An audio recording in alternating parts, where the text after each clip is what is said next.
How would you like a 15% discount to my daily email, the stack of stuff, the show notes, discounts to the conference, all of that? All you need to do is text the word show to 33777. You'll get the annual subscription with a 15% discount to my daily email. You'll get the stack of stuff, the links to the show notes, discounts to the conference, and so much more. All you have to do is text the word show, SHOW, to 33777. Text show to 33777.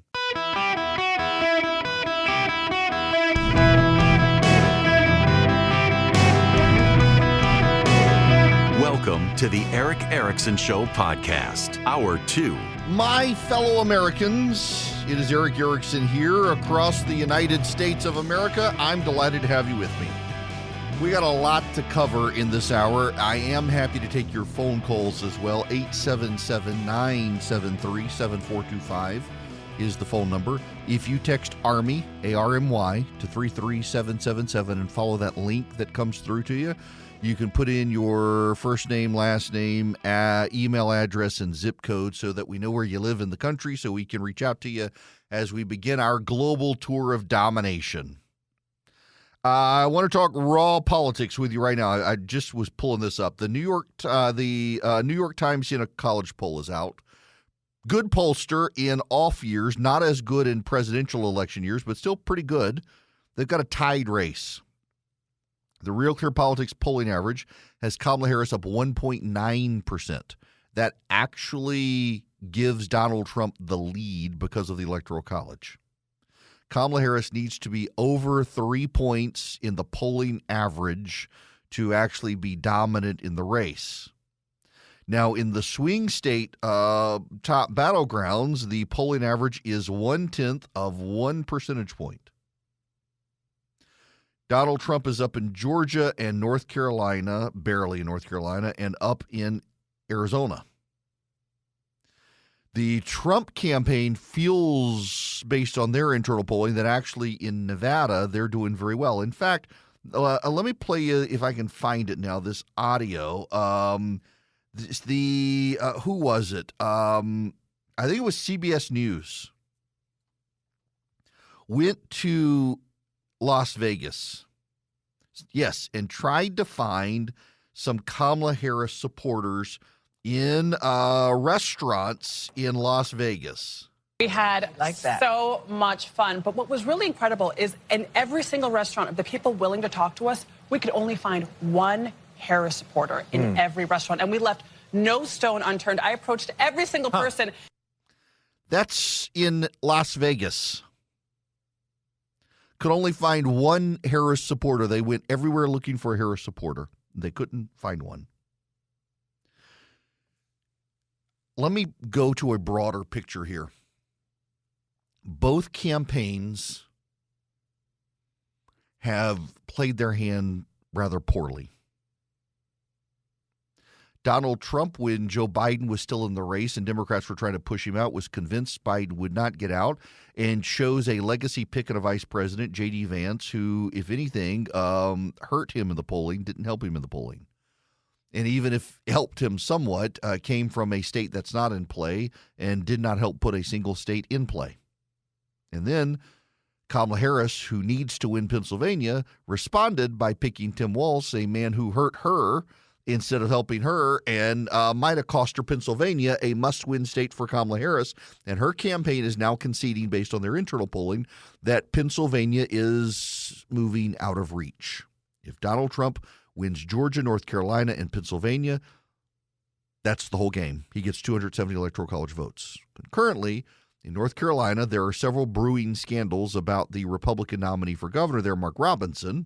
And his campaign has now canceled all events with the Trump campaign and canceled all of their other campaign events. They're not responding to the press. There are rumors that he may be trying an exit strategy from the race as a scandal begins to plague him.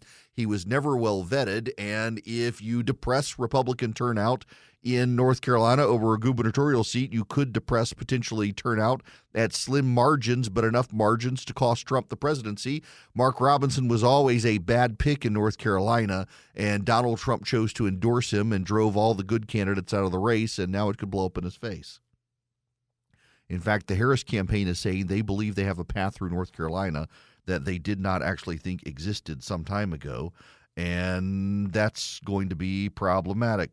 North Carolina has 16 electoral college votes, just like Georgia has 16 electoral college votes.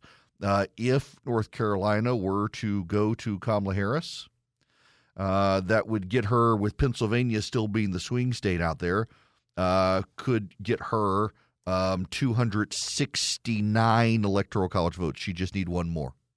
I'm sorry, 263 electoral college votes. So she need, what's that? She would need 7 more votes to get to 270. It's a tied race. Now, here's where I find it very funny, this race. Kamala Harris and Donald Trump are in a trench warfare situation. My buddy Ben Dominich, who's the editor at the U.S. version of The Spectator, he pointed this out, that it's trench warfare. In fact, let me read you a little bit about what Dominich wrote this morning in his transom email, because he makes a point that needs to be made, and let me just do this. The choices of running may have been widely viewed as major missed opportunities for both candidates. J.D. Vance contributed a bounce so small it may have been negative, reframing the culture war debate in single cat lady terms that made Democrats salivate and Taylor Swift veer left.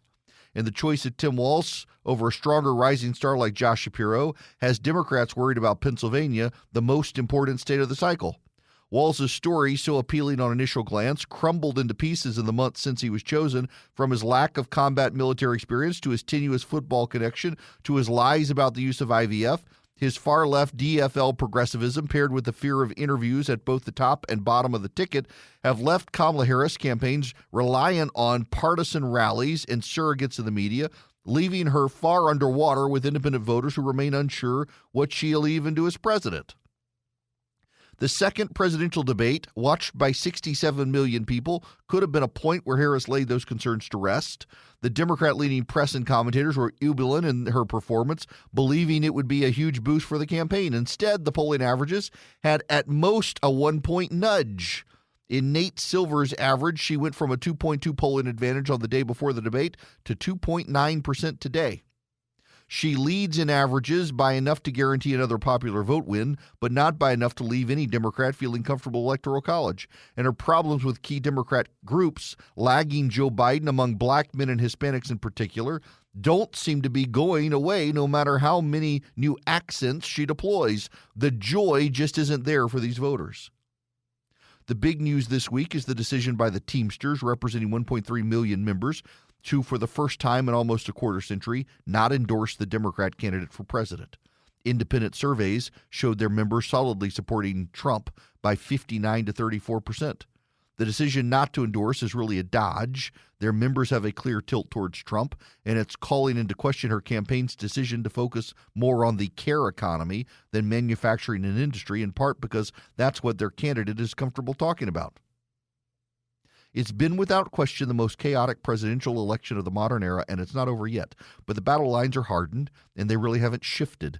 Americans might be on edge, but they're remarkably consistent in their views, priorities, and attitudes toward both sides. It's a thin strip of no man's land that will decide this election, and the people wandering in it right now are torn between two sides that don't seem interested in speaking to them. They're too busy trading shots online, and that is the key point here.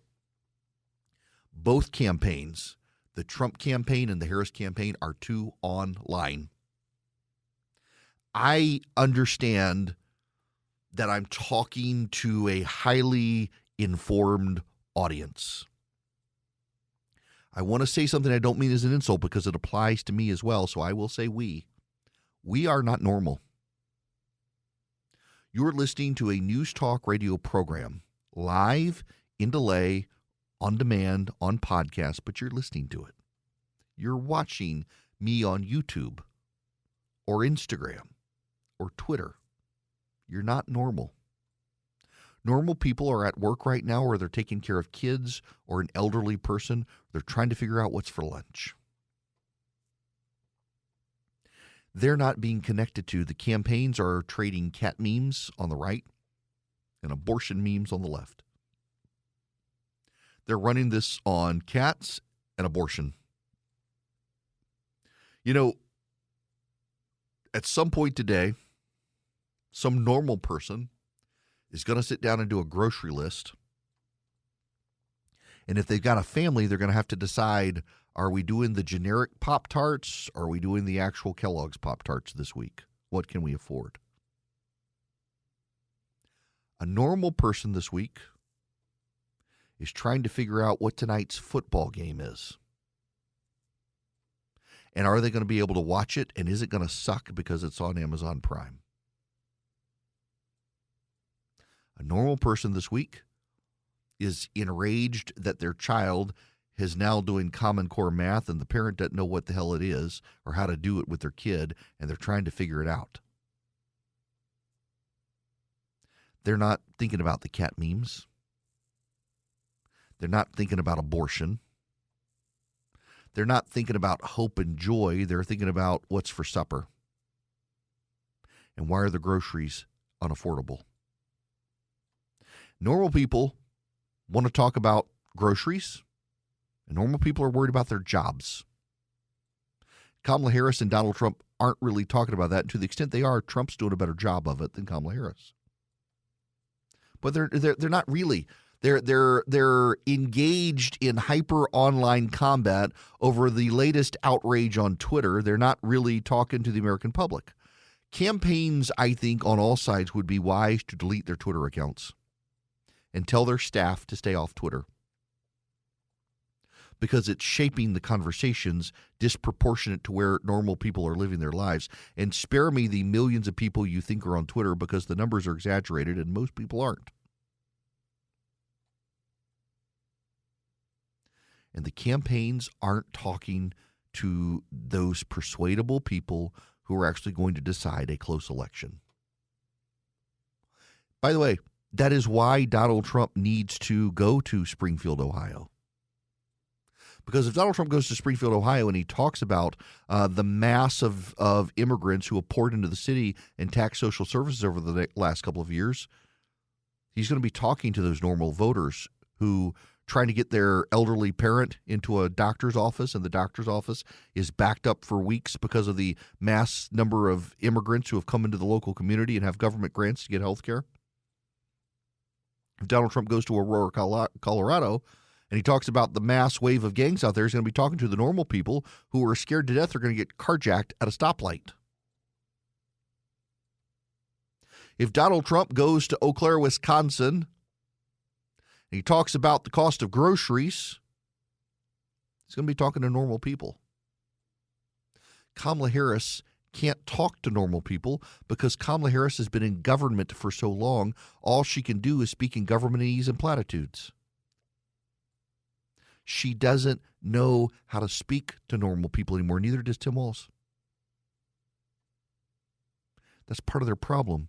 They have been in government for so long, they don't talk to people normally. To the extent they try to talk to people normally, it comes off as baby talk. That's why Trump still has an advantage in this race. Now, Nate Silver is beginning to degrade Donald Trump's chances of winning the election. A lot of Republicans have pinned their hopes in him. He's seeing signs out there that are questioning Trump's ability to win. The ground game still matters in a tied race, and the Trump ground game is not as robust as Harris's. You know, yesterday I mentioned that America PAC is the only PAC I'm aware of doing aggressive door-to-door in Georgia. I'm hearing it from people all over the state. And a bunch of other groups, people close to them texted and said, can you correct the record on this? Here's what my group is doing. And I'm like, absolutely not. I'm not going to correct the record for this reason.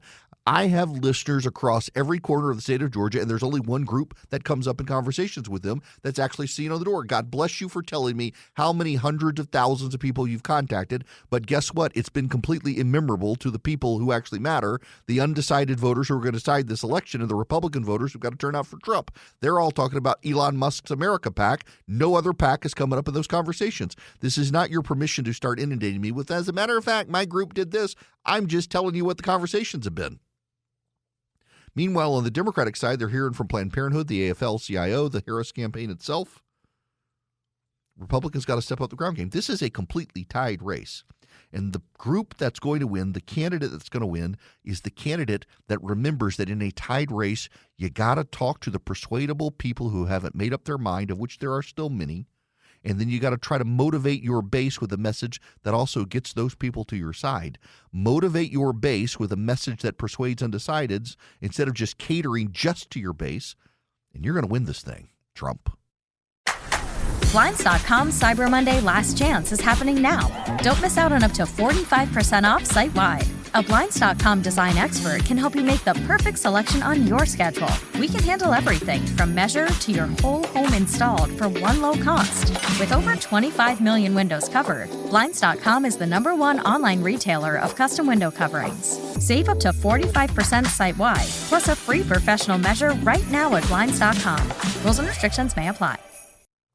We're, 46 days from the election, and it just can't come soon enough. Can it? Stand by if you're on the phones, please. 877-973-7425.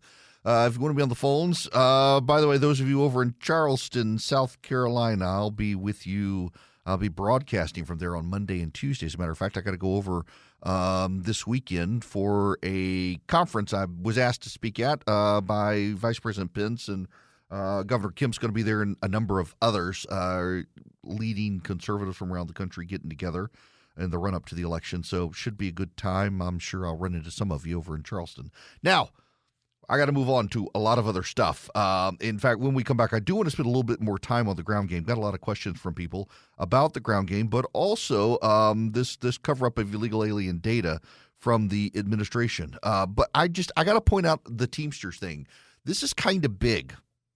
So the Teamsters are not going to endorse about a quarter century since the last time they decided to do this. And it turns out that the overwhelming number of their members actually want to support Donald Trump.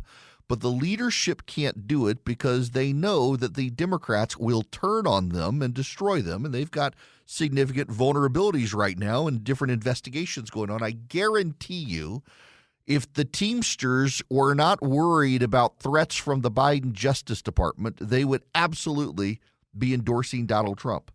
The weaponization of the government under the Democrats against their opponents is something that we can all marvel at and learn from, frankly, if you're a Republican. And that the media refuses to even acknowledge that that's what's going on here is even more remarkable. They will destroy their own credibility to try to stop Donald Trump. Good luck to them if they don't stop him with the precedents they've set. Now, I got to tell you, a buddy of mine in North Carolina was texting me a little while ago about Vision Computers and saying he's thinking that it might be time for them to upgrade. His wife is an independent contractor. She works out of the house. She's not particularly super technically savvy. It's like, absolutely. My board op, Jim, I'm here in studio today. Jim has had a computer for Vision Computers for, 2 decades almost? Yep, from Jim, and uses their tech support. And if you get a computer, let's say you're an independent contractor and you can't have an in-house IT guy. With Vision, you call them at 404-COMPUTE. You buy your computer from them, they become your tech support team. So you never have downtime with them. They help you with email, with printer, everything you need.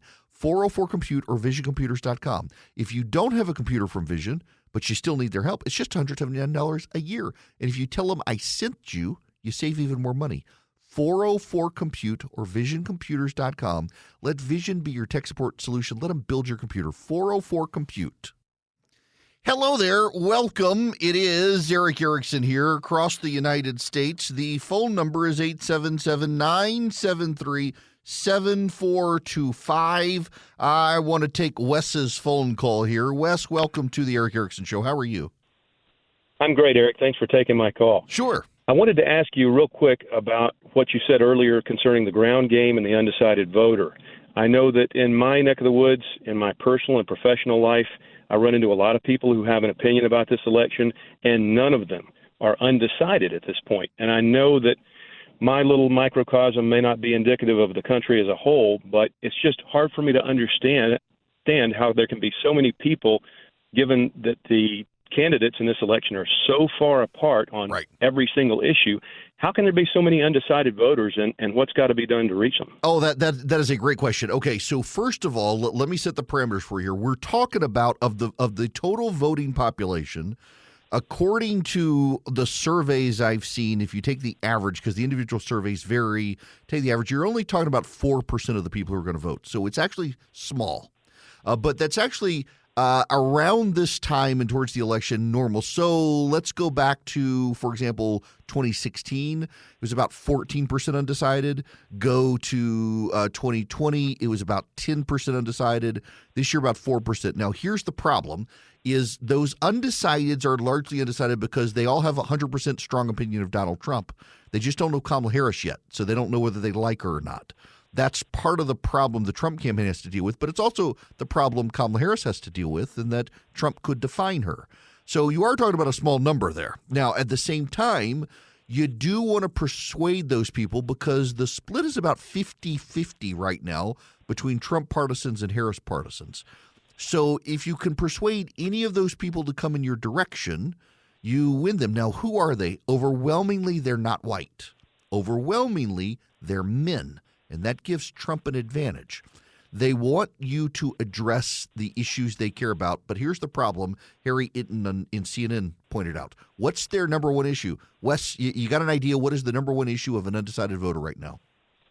No. It's a trick question. You just answered it. They don't have one. Seriously, it is an emotional issue. If you're undecided at this point, it's an emotional issue for you. You're not sure you want to go through 4 more years of Donald Trump, and you remember the stress he caused you on was he going to start World War III. At the same time, you remember his economy was good, and you had a good job, and you didn't have inflation. So what does Kamala Harris have to bring to the table? That's the issue here that both campaigns have to deal with, and that's why if they can talk about kitchen table issues, whoever does that is going to persuade enough of these people. And again, the larger issue point here, and Wes, I'll let you go there. Thanks for listening to me on this. The larger issue here is that you want to talk to base mobilization. You want to get your base mobilized to turn out. But the way in which you talk to your base to turn them out is going to persuade those undecided voters. And in a very close election, having that many undecided voters, 4%, is not in terms of percentage large, but it's still thousands of people in a race that could be decided by 50 to 100,000. It could matter greatly in directing the outcome of the election. So how does this play out? If you're Kamala Harris, let me explain to you, and let me talk about them in since I usually am just trashing Harris here, and I know the Trump people are like, yeah, you trash Trump. I trash them all. I don't like any of them. Vote for Trump. Just prefer a different candidate. Nonetheless, I digress. Let me advise both candidates here. As an outside observer who hates everyone, if you're Kamala Harris right now, and you're talking about hope, joy, and the caring economy. She actually said the children belong to the community. She trotted out Hillary Clinton the other day. You're doing it wrong. Because the undecided voters care about their job. They care about industry. They care about manufacturing. They work in auto plants. And they think you're going to wipe them out with the Green New Deal. They care about fracking in Pennsylvania. They care about jobs. So if you're Kamala Harris, you need to talk about protecting those jobs and growing that industrial base. Give up the joy talk. Talk in practical terms to moms about the cost of groceries and what you're going to do. That's why it's so hard for Kamala Harris, because she caused the problems. Now, if you're Donald Trump, you do the same thing. You talk about manufacturing and industrial, which he's already doing, and he's doing quite well. And then you bring in groceries. And you bring in how illegal aliens are propping up our economy and causing crime. And you just talk about those issues. Why? Because the undecided voters, as I was telling Wes, they don't have a number one issue. It's an emotional appeal to them. And the emotional appeal to them is you got to make the case of what's best for your family. And I assure you, vibes and happy feelings and unicorn farts are not what's best for their families. What's best for their families is a safe community with affordable groceries and good jobs. And Trump can make that case in a way Kamala Harris can't. It gives him an advantage right now. If you're an undecided voter in America, and right now there's a smaller number of undecided voters than ever before, about 4 to 5% of the electorate. It's an emotional play. They already have an opinion about Trump. They're waiting to form their opinion on Harris. And the way Donald Trump can shape their opinion on Harris is being substantive on their issues in a way she is incapable of being. And he'll win. Now, part of that as well is the ground game. And this is my concern. I want to go back to, as I mentioned earlier, this situation with me and America PAC. I don't know America PAC. I have no relationship with America PAC. I'm not a huge Elon Musk fan. But America PAC, his PAC, is showing up at people's houses in Georgia. Now, a buddy of mine tells me that they're just leaving flyers on doors. That has not been the experience to callers of mine. So for those of you outside of Georgia, I am not only on one of the largest talk stations in the country, I am on the biggest talk station in Georgia, and it covers the population base of Georgia.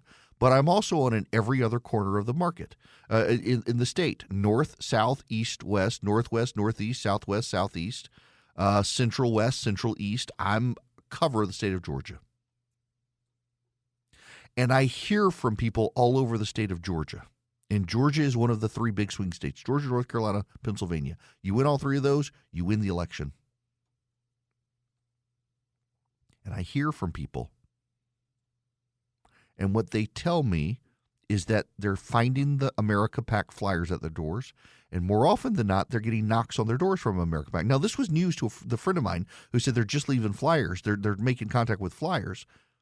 Because about a half dozen different people said, no, the guy actually knocked on the door. We had a conversation. And I was encouraged that someone was there. Now, other groups tell me that they're making contact. In fact, when I put that out, I got a lot of grief from a lot of people that I wasn't mentioning these other groups that are out there. There's the Trump Volunteers Army that's out there. There's also the Faith and Freedom Coalition, have 137 paid canvassers, 500 plus volunteers, 282,256 home visits in Georgia alone, 2.176 million nationwide. God bless them for that. The problem I have is that no one has mentioned to me they've seen the Faith and Freedom Coalition show up at the door in Georgia. Now, I'm sure since I've said this, I will be flooded with people who have been asked to tell me, yes, I have seen them at my home. But in the spontaneous, unsolicited conversations, it was America PAC. Now, this isn't to grade Faith and Freedom or any other group. It was just when I put out the tweet, and I'm somewhat annoyed by the number of people who say, you must mention my group too because we're doing it. Not a damn person has reached out to me and said Group X or Group Y reached out to me and contacted me at my home. The only one that's come up is America PAC. So I'm not going to walk it back. I'm going to say in the unsolicited anecdotal information I've had from people in Rome, Georgia, from people in Clarksville, Georgia, from people in Dalton, Georgia, from people in Atlanta, Georgia, from people in Macon, Georgia, from people in Vidalia, Georgia, from people in Valdosta, Georgia, from people in Albany, Georgia. I have heard that the America PAC people are showing up, and that's a good thing. But it's got to be sustained.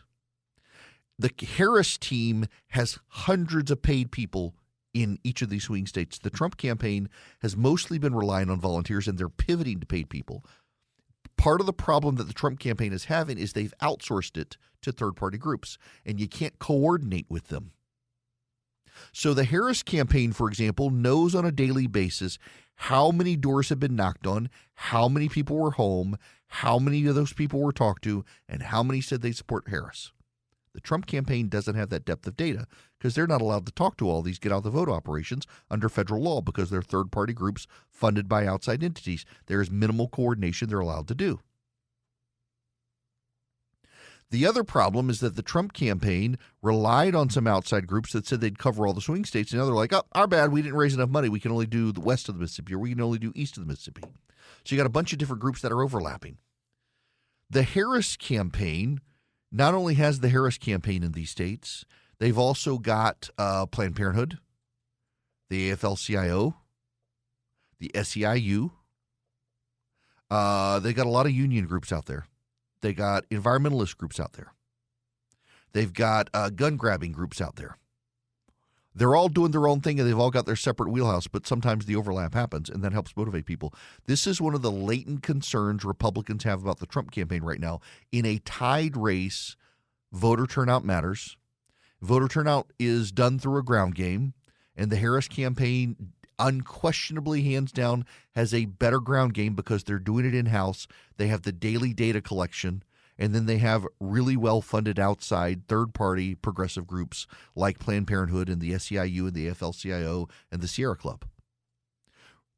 Many of the Republican groups, like even America PAC for that matter, they're brand new groups. They've never done it before. So they're having to rely on other groups. Now, here's one of the concerns in Arizona and Nevada. In Arizona and Nevada, Elon Musk's America PAC has fired their coalition partner that was helping do the door-to-door operations. Now, I happen to know the guy who ran that September group. I've known him for a long time. The Elon Musk America PAC fired this group because they said it was moving too slow. Here's the thing. Yes, they move slow, but that's why they're the best at it. Because what happens is you get these young grifter groups. Let me explain how this works. So you get Group X. Group X is presided over by Person Y. Group X goes door to door with mail pieces.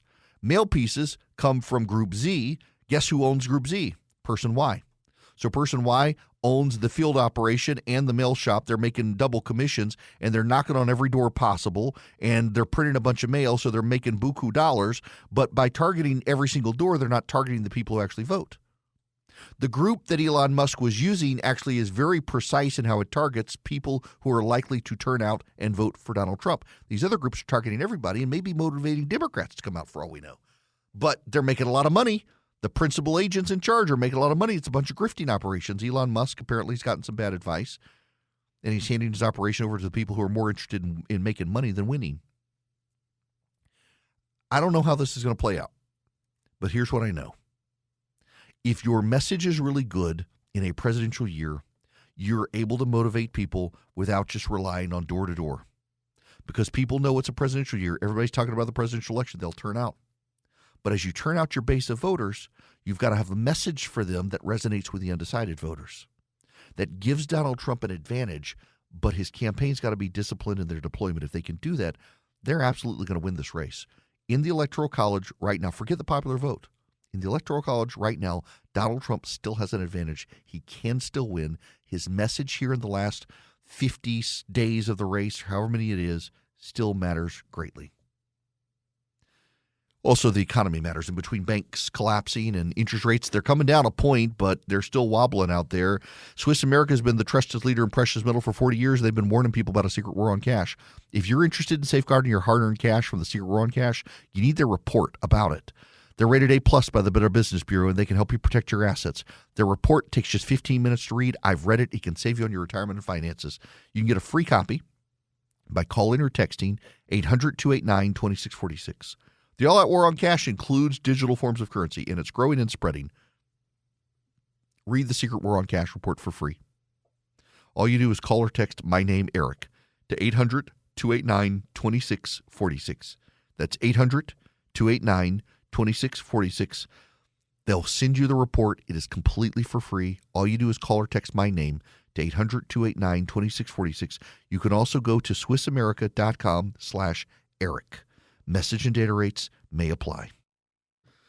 Greetings and welcome. Charlie, I've got news for you. You probably haven't heard this news unless you saw it in the show notes. So Charlie, my producer, is from Montana, where we are on the radio in Kalispell, Montana. And John Tester is already looking like he's going to lose the Montana race, which would more likely than not hand the Republicans control of the Senate. And his path to victory became even harder today because the Montana Supreme Court has refused to throw the Green Party's Senate candidate, Robert Barb, off the ballot. The Democratic Party in Montana, to protect democracy, wanted to throw a candidate off the ballot who's running for the Senate there. The Montana Democratic Party claimed that he was appointed, Barb was, to replace the Green Party candidate who won the primary but then had to drop out. And since he wasn't nominated, he couldn't be on the ballot. Now, isn't that cute? The Democrats, having gone through what they went through with Joe Biden and Kamala Harris, decided that this because the Green Party candidate dropped out after securing his nomination in the primary, the new guy can't be put on the ballot. The lower court denied the Democratic Party's effort, and the Supreme Court has said, nope, you guys, you can't do that. The quote, the Democratic Party has not convinced us. The district court erred in its ruling on September 3rd, although we reached the same result as that court under a different analysis. Since we've not concluded the district court is proceeding under a mistake of law, this matter is not susceptible to supervisory control. Therefore, the candidate stays. Right now, in the Real Clear Politics polling average, Tim Sheehy leads Tester 50% to 44.8%. The Cook Political Report has now rated the Montana seat leans Republican. The AARP also has a poll that shows Tim Sheehy leading Jon Tester. And that one includes a Libertarian and a Green Party candidate. I know. I take that up. When you add the Libertarian and the Green Party candidates, Tim Sheehy's lead grows over Jon Tester. So bad news for Jon Tester in Montana. The Republicans are going to take the West Virginia race. With Joe Manchin not running again, Jim Justice, the governor, despite all of his faults, and there are many, he's going to win. That gives the Republicans 50 seats. Tim Sheehy winning in Montana gives the Republicans 51 seats. Now, we've seen this before. The election's not until November. This race could still upend itself, crash and burn. The other interesting thing is that the New York Times Siena College poll has Dave McCormick now tied with Bob Casey in Pennsylvania. They're the only pollster that shows it tied, but every other poll has showed it tightening rapidly as voters begin to pay attention post-Labor Day. Early voting begins I think this week in Pennsylvania. That it's starting to close as rapidly as it is in McCormick's favor actually helps the GOP there.